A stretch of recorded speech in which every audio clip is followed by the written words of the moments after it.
it's Eric with Sprucehill Custom Homes and Renovations. It is Wednesday, November 22nd, and this is our project update for our basement renovation in Lynn Valley.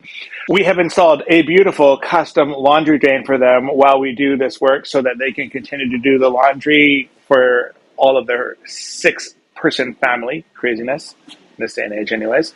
Coming through here, we used to have a bathroom here, no longer. Through here, we've got a bedroom that we are almost finished re-renovating so that one of their children can move in there and be in comfort while we do the rest of the space down here.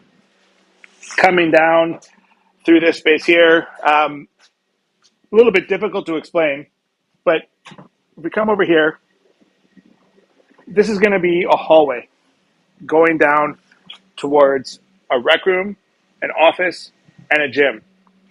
Over here will be a bathroom.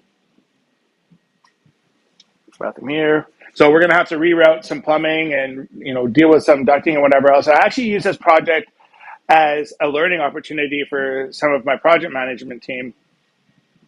I think one of the most important things we do as construction managers, especially in the renovation space, is come up with unique and effective solutions to solve problems. A lot of times people will see a hurdle or an obstacle that gets in the way and be like, well, can't do anything other than this, can't do anything other than that. There's almost always a different solution that's better and more often than not, like egregiously expensive. So, here at Sprucehill, we're looking for practical ways to make your renovation look amazing, function amazing, and not cost a small fortune to get done. Anyways, I'm really looking forward to showing you the progress on this project. Thanks for watching. Hope you're having a great day.